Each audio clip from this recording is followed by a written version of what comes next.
இவெல்லாம் மிருகமாவே பிறந்தானா இல்ல இங்க வந்து இப்படி மாறிட்டானா? காட்டுத்தனமா அடிச்சதோட மட்டும் இல்லாம எப்படி கிண்டல் பண்ணி பேசிட்டு போறான் பாருங்க. ராஸ்கல். ச்சே.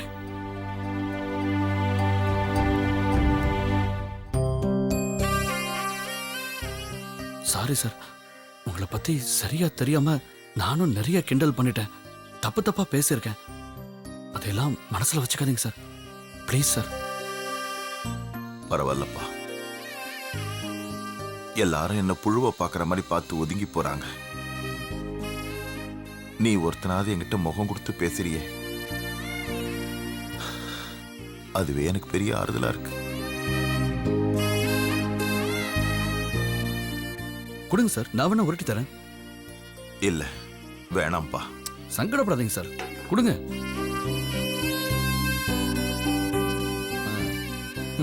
இந்தாங்க சாப்பிடுங்க.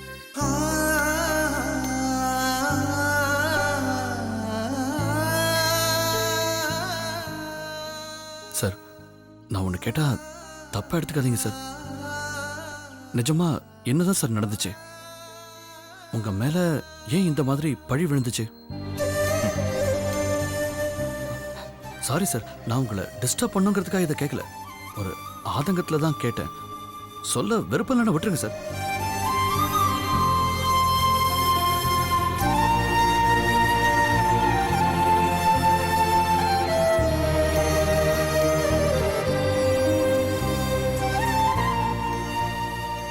இவ்வளவு வயசாயும் மனுஷங்களை என்னால புரிஞ்சிக்கவே முடியலப்பா.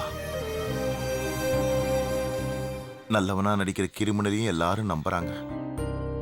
யாருக்கும் துரோகம் பண்ணாம, யாரையும் ஏமாத்தாம மனுஷனா இருக்கிறவனையும் எல்லாரும் நம்புறாங்க. கிரிமினலோட வேஷம் கலையிறப்போ கோவப்பட்டு மண்ணை வாரி தூத்துறாங்க. ஒரு நல்லவன் மேல தப்பான பழி விழுந்தாலும் அதுதான் நடக்குது. அப்ப அயோக்கியன்களுக்கும் மனசாட்சியோட நடந்துக்கிறவங்களுக்கும் எந்த வித்தியாசமும் இல்லை. ரெண்டு பேரையும் ஒன்னா வச்சுதான் பார்ப்பாங்கன்னா என்னால அதை ஏத்துக்கவே முடியலப்பா. சார் இந்தாங்க. போதும்பா, போதும். இன்னும் கொஞ்சம் சாப்பிடுங்க சார்.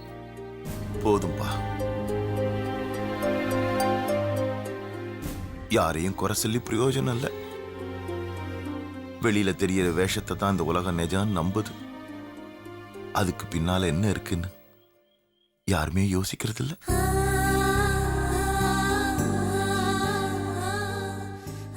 ஆர்ஆர் ட்ரஸ்டுக்கு நன்கொடை கொடுத்தாரா? அவர் நல்லவர். ஆர்ஆர் ஒரு பொண்ணை கெடுக்க பார்த்தாரா? அப்ப அவர் கெட்டவர். செய்திகளை கேள்விப்பட்டது மட்டுமே வச்சு ஒரு மனுஷனை எப்படி முடிவு பண்ண முடியும்? அது எல்லாத்தையும் கடந்து அவர் யாருன்னு ஒரு விஷயம் இருக்குல்ல, அதை யாருமே புரிஞ்சுக்கிறது இல்லப்பா. இதுல வேடிக்கை என்ன தெரியுமா? இத பத்திலாம் பேசுற தகுதி எனக்கே இல்லை. ஏன்னா நானே வெளிவேஷத்தை நம்பி ஏமாந்துதான் இந்த நிலைமைக்கு வந்திருக்கேன். என்ன சார் சொல்றீங்க? என் வாழ்க்கையில சுப்புன்னு ஒருத்தி என் ரெண்டாவது ஒய்ஃபா வந்தா. அவதான் என் மனசாட்சின்னு நினைச்சேன். அவ காட்டுற அக்கறை, பிரியம் எல்லாத்தையும் உண்மைன்னு நம்பினேன். ஆனா அவன் நம்ப வச்சு கழுத்தறுக்கிற துரோகின்னு